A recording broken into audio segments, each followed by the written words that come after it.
안녕하세요. 사마광의 자취통감입니다. 출판사는 현대지성입니다. 사마광, 중국 북송시대의 정치가이자 역사가로 섬주 하연, 속수양, 지금의 산시성 사람이다. 20세에 진사가 된 뒤 정치의 중심에 서 있었으나 신종이 왕안성을 앞세워 혁신 정책을 단행하자 1070년경 정계를 떠나 15년 동안 낙양에 응거하였다. 사마광은 앞선 영종 때부터 역사가로 이름 높았다. 그 뒤를 이은 신종 또한 정치적 견해는 달랐으나 사마광의 이런 능력을 높이 사서 그가 역사 편찬에 전념할 수 있도록 후원해 주었다. 그리하여 1084년 전국시대부터 송나라 건국 직전까지 1362년간의 흥망성쇠를 집대성한 294권의 자치통감이 완성되었다. 오랜 지필로 인해 쇠약해진 사마광은 이듬해 중앙에 복귀 있으나 이내 병으로 세상을 떠나고 만다.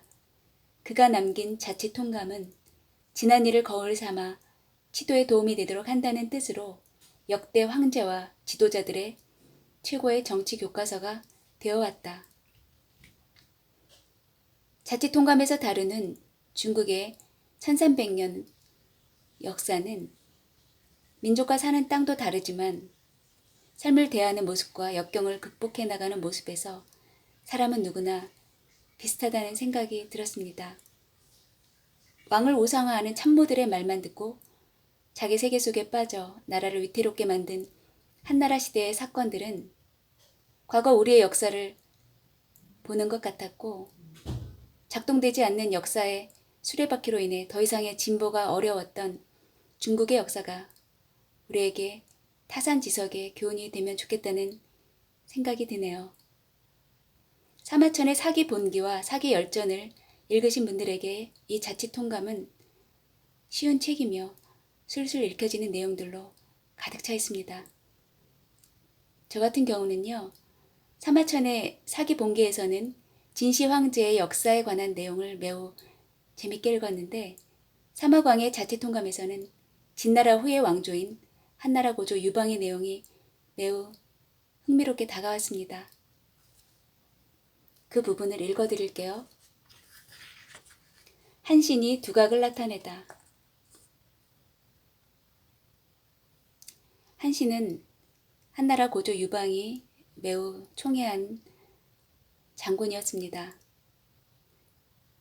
한신은 어려서 집이 가난하고 버릇없는 성격에 예의가 없었다. 그래서 한신이 어렸을 때 많은 사람들이 그를 싫어했다. 그는 관리로 추천받을 수도 없거니와 장사를 해서 돈을 벌 줄도 몰라 매번 다른 사람에게 의지해야만 겨우겨우 생활을 유지했다. 한신은 성 안에서 물고기를 잡았지만 잡은 물고기는 그가 배불리 먹기에 부족했다. 어느 날 물가에서 풀솜을 빨고 있던 어느 할머니가 한신이 너무 배고파하는 것을 보고는 자신이 가져온 식사를 그에게 나눠주었고 수십 일 동안 그렇게 했다. 한신은 너무 고마워 할머니에게 말했다. 내가 나중에 반드시 어르신께 후하게 보답하겠습니다. 할머니가 한신에게 먹을 것을 나눠준 것은 바란 것 없이 한 일이었다. 그랬기에 한신의 말을 듣고는 불같이 화를 냈다. 내가 너에게 먹을 것을 준 것은 다 큰 사내 대장부가 자기 한 몸도 먹여 살리지 못하니 그저 불쌍해서 그런 것이다. 그런데 내가 무슨 보답을 바라겠느냐. 당시에 회음현에 한 청년이 있었는데 돼지를 도살해 살던 백정이었다. 그는 줄곧 한신을 깔보면서 한신을 모욕했다. 자네는 키도 크고 용맹스럽게 생겼고 검도 몸에 지니고 다니기 좋아하면서 실상은 참 배짱도 없는 사람이야. 그런데 일부러 시장에 사람이 많아질 때를 기다렸다가 사람들을 앞에 두고 한신에게 말했다. 만일 자네가 검을 들고 나를 찌를 용기가 있다면 한신 자네는 배짱 있는 사람으로 증명되겠지. 그런데 자네가 비겁하게 죽음을 두려워해서 그렇게 하지 못한다면 내 가랑이 밑을 기어가게. 한신은 그 사람을 한동안 쳐다본 뒤 서서히 몸을 숙여 그 사람의 다리 밑을 기어갔다. 그때 시장에 있던 사람들은 다들 한신이 배짱이 없고 비겁하다며 그를 비웃었다. 한편 진승과 오광에 봉기가 있은 후 항량이 회하를 건너 북상하자 한신은 보검을 가지고 항량을 찾아갔다. 한씨는 항량의 부대에 머물렀지만 내내 이름 없이 지냈다. 그러다 항량이 전사한 뒤 한씨는 항우의 부대로 가서 낭중이 되었다. 그는 수차례 항우에게 가서 계책을 내놓으며 중용되고자 했지만 항우는 한 번도 그의 계책을 채택하지 않았다.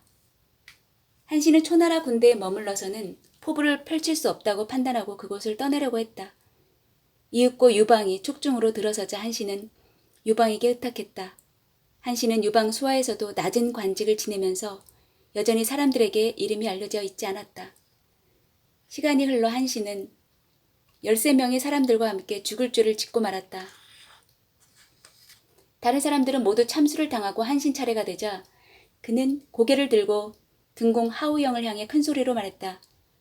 한왕은 천하를 얻을 생각이 없단 말입니까? 어찌하여 저와 같은 용사들을 죽이려는 것입니까? 하우영은 그의 당당함을 보고 그의 말이 범상치 않다고 여겨 그를 풀어주었다. 그런 뒤 하우영은 한신과 이야기를 나누면서 그를 마음에 들어 했다. 그리고 그를 한왕 유방에게 천거했다. 유방은 한신을 군량과 마초를 관리하는 관직에 봉했다. 하지만 그에게서 뛰어난 점을 발견하지는 못했다. 그런가 하면 한신은 여러 차례 승상 소하와 대화를 나누었고 소하도 그를 높이 평가하게 됐다. 그 뒤로 유방이 군대를 통솔해 장안에서 남정으로 가는 도중에 수많은 장병들이 고향을 그리워하다 도망가 버리는 사태가 발생했다. 그때 한신도 도망가 버렸다. 분명 소와 같은 사람들이 여러 차례 유방에게 자신을 천거했을 것으로 추측됐지만 유방이 단 한 번도 그를 중용하지 않았음에 불만을 품었기 때문이다. 소아는 한신이 도망갔다는 말을 듣고는 유방에게 미처 보고하지 못한 채 즉각 말을 타고 그를 뒤쫓았다. 군에 있던 사람은 어떤 상황인지도 모르고 유방에게 승상 소아가 도망쳤다고 보고했다. 당시 유방은 소아를 가장 유능한 그의 조력자로 여겼기 때문에 소아가 도망쳤다는 말에 크게 화를 냄과 동시에 망연자실해졌다. 그렇게 하루 이틀이 흐르고 소아가 유방을 만나러 왔다. 유방은 기뻐하면서도 화를 내며 왜 도망쳤는지를 물었다. 그러자 소아는 도망친 것이 아니라 도망친 사람을 쫓아간 것뿐이라고 대답했다. 유방은 소아에게 누구를 쫓았냐 물었고 소아는 한신이라고 대답했다. 유방이 다시 꾸짖었다. 그렇게 많은 장군들이 도망쳐서도 그대가 쫓아간 것을 본 적이 없소. 그런데 한신을 쫓아갔다고 하니 누가 그 말을 믿겠소? 소아가 대답했다. 보통의 장군들은 쉽게 얻을 수 있지만 한신과 같은 인재는 구하려고 해도 구할 수가 없습니다. 그 사람은 대왕께서 한중에서만 왕이 되시겠다 하시면 큰 힘은 되지 못하겠지만 대왕께서 천하를 쟁취할 때는 도움이 될 것입니다. 지금은 대왕의 마음이 어떠한지만 보십시오. 유방은 한중 지역에서만 왕이 된다는 것이 만족스럽지 않고 동쪽으로 확장해 천하 전체를 쟁취하고 싶다고 밝혔다. 그러자 소아가 대답했다. 대왕께서 천하를 도모하고자 하시니 한신을 중용하시지요. 그렇게 해야 그가 남아서 대왕을 도울 것입니다. 만일 그를 중용하지 않으시면 그는 반드시 조만간 떠날 것입니다. 유방은 소아의 체면을 봐서 한신을 장군에 임명하는 데 동의했다. 하지만 소아는 장군이라는 직책은 아직도 한신을 남기기에 부족하다 여겼다. 그래서 유방은 다시 한신을 대장군에 임명하겠다고 했다. 소아는 대장군이라는 직책이라면 한신을 남게 하기에 충분할 것이라 생각했고 유방은 한신을 불러 대장군에게 임명하라고 했다. 그러자 소아가 말했다. 대왕께서는 내내 그에게 무례하게 대했습니다. 지금 그를 대장군이라는 중신에 임명한다고 하더라도 만일 대왕께서 한신을 어린아이 부르는 것처럼 함부로 하면 남으려고 하지 않을 것입니다. 그러니 대왕께서는 중신에 임명하는 제단과 식장을 마련한 뒤 좋은 날을 택해 목욕 재개하고 다시 대장군을 임명하는 의식을 거행해야 합니다. 그렇게 해야 대왕의 진심을 한신이 알게 될 것입니다.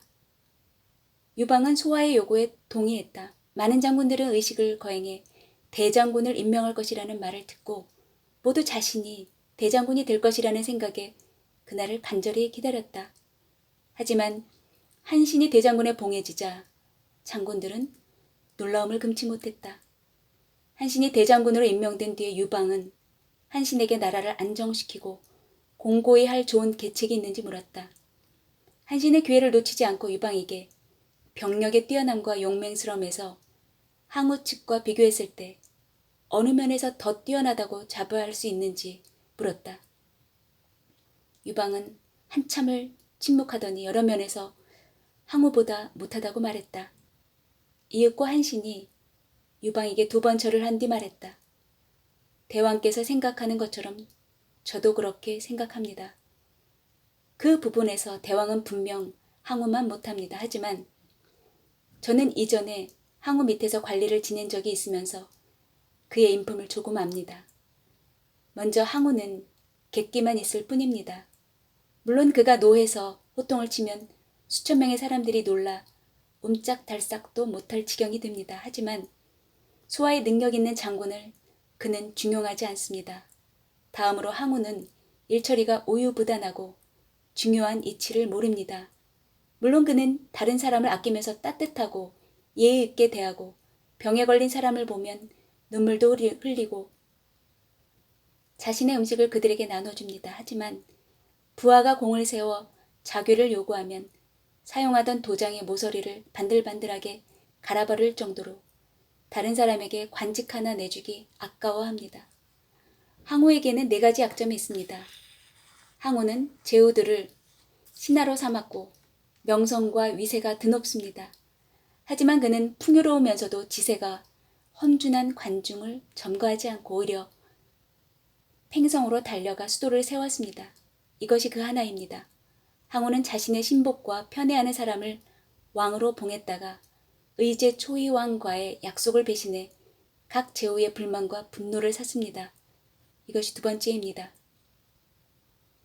항우는 의제를 강남으로 축출하고 또 각 제후국의 장군들이 자신들 원래의 군주를 축출하고 스스로 왕위에 오르도록 했습니다.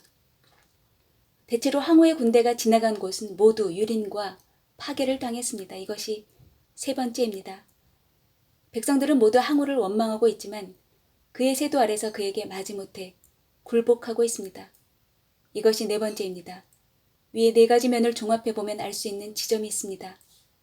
항우는 명목상으로는 천하의 영수이지만 실제로는 이미 민심을 잃었다는 점입니다.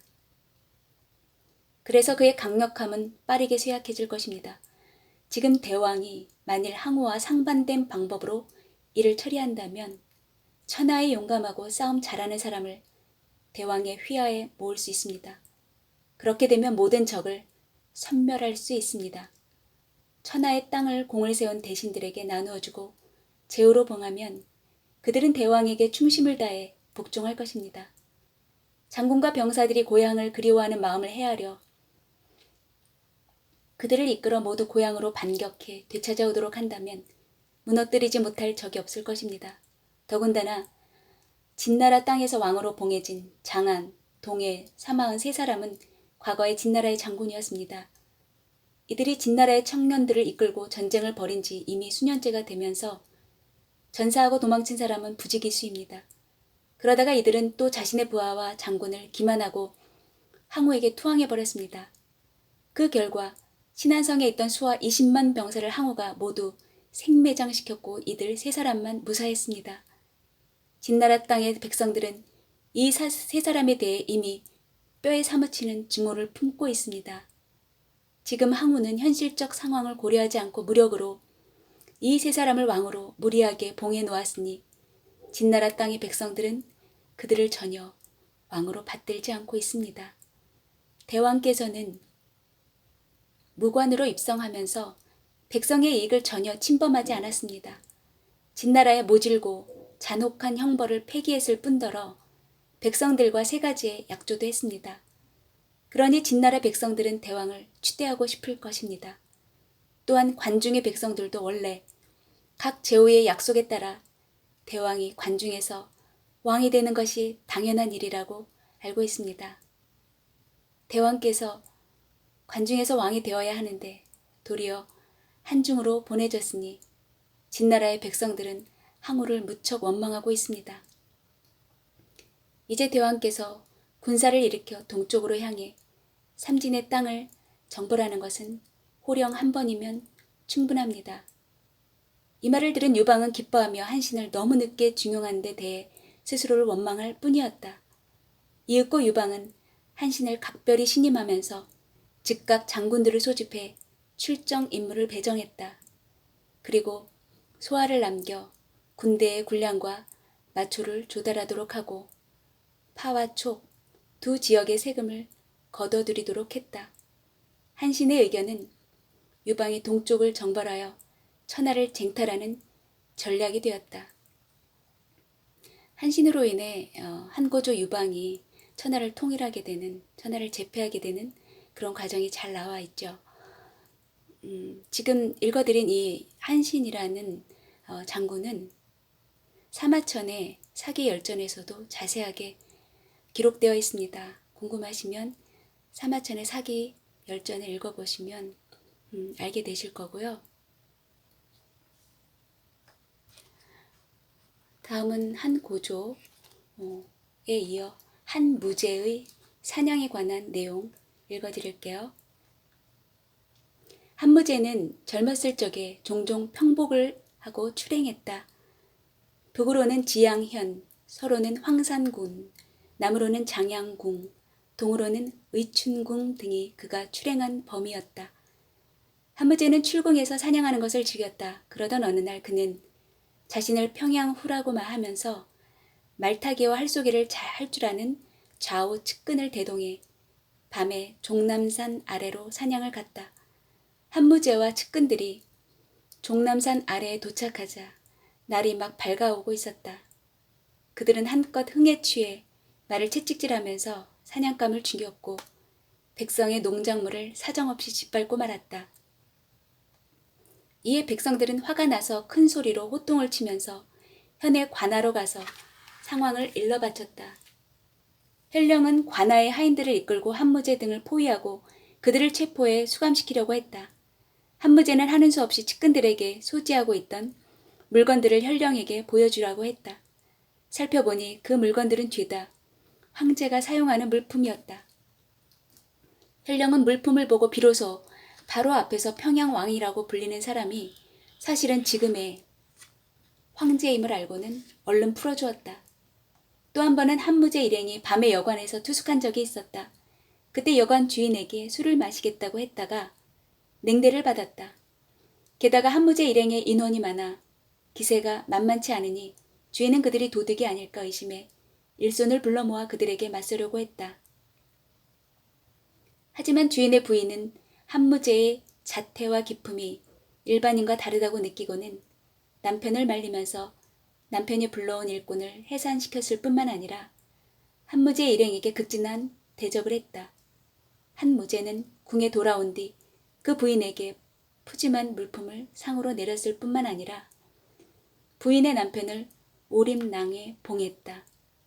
그 뒤로 한무제는 바깥으로 순행을 나가는 것을 불편하게 느껴 선곡궁에서 남쪽으로 향하는 곳에 총 12개의 비밀 휴식처를 설치했다. 그러고는 밤이면 장양궁과 오작궁에서 잠들곤 했다. 한무제는 출행을 좀 더 수월하게 하고 백성들에게 피해를 주지 않기 위해 상림원을 건설하기로 결정했다. 아성 남쪽과 동쪽 및 의춘 서쪽 일대의 지역은 종남산과 한대로 이을 수 있어서 한무제의 마음에 들었다. 한무제는 태중 대부 오구수왕을 보내 등록된 토지 면적과 가격을 계산하도록 한 뒤 강제로 농민을 이주시켰다. 동시에 중위와 자우내사에게 소속된 현의 황폐한 경작지 수를 보고하도록 했다. 토지를 잃은 농민들이 황폐한 땅을 개간하도록 하려는 것이었다. 오구수왕이 지시에 따라 일처리를 마치자 한무제가 그의 노고를 치하했다. 이때 한무제 옆에 서 있던 동방삭이 나서서 한무제에게 간언했다. 종남산은 장안에 있어 천연의 보호 장벽입니다. 폐수와 산수 서쪽, 경하와 위하의 남쪽은 풍요로운 지역이라 한나라 때는 이곳에 수도를 세웠습니다. 진나라 때는 서쪽 변방이 오랑캐를 물리치고 효산 동쪽 지역을 합병하는 데에도 그 풍부한 산물에 의지했습니다. 백성들이 수입을 얻는 수공업의 중요한 원료인 옥, 돌, 금, 은, 동철, 우수한 목재 등도 모두 이 일대의 산에서 생산되었습니다. 백성들이 굶주림과 추위에서 벗어나 배불리 먹고 따뜻한 옷을 입는 것도 모두 그 일대 논밭에서 벼, 배, 밤, 뽕나무, 마, 대나무 등 농산물이 풍부하게 생산되기 때문입니다. 뿐만 아니라 고구마를 심기에도 적합하고 물속에는 수많은 개구리와 어류가 살고 있습니다. 이 모든 것들은 사람들을 위해 제공되는 음식물입니다. 비옥하기로 이름난 풍수와 호수 사이의 땅은 한 묘, 당금 한 근의 가치가 있습니다. 그런데 이런 땅을 상림원으로 귀속시키면 백성들은 삶의 근거지를 잃게 됩니다. 먼저 상림원을 건설하면 농업과 양잠업이 어려워져 백성의 수입이 줄어들고 그로 인해 직접적으로 국가 재정 수입이 감소됩니다. 다음으로 짐승들의 활동 범위를 확대하려면 백성들의 집과 무덤을 부숴야 합니다. 그렇게 되면 민심을 잃게 될 것입니다. 게다가 상림원을 지으려면 주변의 도랑을 파고 울타리를 세워야 합니다. 그러다가 자칫 대왕께서 타격을 입게 되실 수도 있습니다. 역대 왕조를 다시 한번 살펴보면 상나라 말에 제후들이 반란을 일으켰습니다. 그것은 상나라 주왕이 내부에 시가가 딸린 호화 궁전을 고집스럽게 지었기 때문입니다. 또 초나라 백성들이 도망친 것은 초영 왕이 집요하게 사치스러운 장화대를 세웠기 때문입니다. 진나라 말에 군웅이 일어난 것은 진시황이 집요하게 아방궁을 건축했기 때문입니다. 신하의 신분으로 비천한 제가 무례하게 폐하께 귀에 거슬리는 말씀을 드렸으니 죽어 마땅합니다. 한무제는 동방삭의 간언을 전혀 받아들이지 않고 그대로 대규모 토목공사를 진행해 상림원을 지었다. 하지만 용감하게 직언한 동방삭의 용기를 크게 샀다. 그래서 그를 태중대부에 임명하고 급사 중에 관직을 수여했다. 또한 금 100근을 하사했다. 사마상녀 역시나 주소를 올려 한무제가 직접 말을 타고 짐승을 쫓고 죽이기를 즐기는 행동에 대해 간언했다.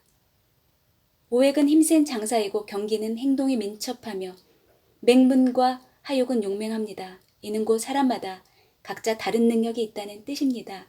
사실 짐승도 마찬가지입니다. 지금 폐하께서는 직접 짐승을 쏘아 죽여 쾌감을 얻고 계십니다. 하지만 그러다 어느 날 겹겹이 포위당한 짐승이 궁지에 몰려 극도로 사나워져 필사적으로 폐하의 수행 수레에 돌진할 수 있습니다.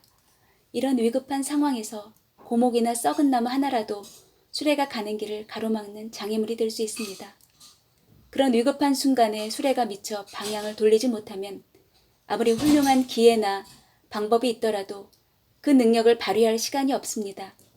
그 위험성은 흡사 수도의 호인과 월인의 군대가 갑자기 들이닥친 상황에서 또 폐하의 수레가 강인과 이인에게 겹겹이 포위된 것만큼이나 심각합니다. 설령 만반의 준비를 갖추어 놓았고 아무 장애물도 없다고 확신하더라도 폐하께서는 자신을 이런 위험한 지경에 두어서는 안 되는 것입니다. 폐하께서는 출행을 할 때마다 신중하게 거리의 상황을 경계하지만 그렇게 하더라도 수레가 넓고 평탄한 큰 길을 질주하다 철로 된 제갈이 끊어지거나 수레 바퀴가 빠지는 예상치 못하는 상황이 발생할 수도 있습니다. 하물며 온통 사냥감을 사냥할 생각만 하시고 대비할 생각이나 준비는 전혀 하지 않고 말을 채찍질해 무성한 잡초 사이를 빈번하게 오가시지 않습니까? 그러니 들짐승이 끼치레는 보지 않아도 충분히 알 수 있습니다. 폐하께서는 위험이 잠복해 있는 놀이를 즐기면서 자극을 줬고 있습니다. 그러면서 한나라의 천자임은 망각합니다. 폐하의 안전을 염두에 두지 않습니다. 신이 보기에 이는 취해서는 안 될 방법입니다. 재앙은 대부분 아주 사소한 곳에 숨어 있습니다. 하지만 사람들은 종종 그 점을 발견하지 못합니다. 그 사실을 소홀히 할 때 재앙이 드러납니다. 하지만 현명한 사람은 아직 싹트지 않은 문제를 예견할 줄 알고 지혜로운 사람은 사전에 아직 완전히 형성되지 않은 재앙을 피할 줄 압니다. 그래서 예로부터 이런 말이 있습니다. 집안에 천금의 재물이 있으면 앉을 때 집 안채의 가장자리에도 기대지 않는다. 이는 부유한 사람은 처마 밑에도 앉지 않는다는 그저 소소한 일을 언급한 것에 불과합니다. 하지만 실상은 스스로 위험을 피하라는 큰 이치를 훈계하고 있습니다. 한 무제는 사마상녀의 말에 크게 동의하면서 자신의 위험한 행동을 삼가게 됐다. 이 외에도 흥미로운 내용이 많은 책이었습니다. 구입해서 읽어보시는 것 추천드리고요. 방대한 중국 역사에 관해 많은 것을 알게 되실 거예요. 책을 읽으면서 과거 우리와 중국과의 관계에서 실패했던 요인들을 많이 찾게 되었습니다. 중국이라는 나라의 역사와 문화를 연구하는 학자가 과거에 좀 더 많았다면, 또한 좀 더 지혜롭게 외교 관계를 수립해 나갈 수 있는 현명한 왕들이 많았다면 이만큼의 발전을 우리가 이루어내는데 훨씬 더 짧은 시간이 걸리지 않았을까 라는 생각을 해봤네요. 지금까지 사막왕의 자치통감이었습니다. 꼭 한번 읽어보시길 추천드리면서 좋으셨다면 구독과 좋아요 꼭 눌러주세요. 감사합니다. 안녕히 계세요. 또 뵐게요.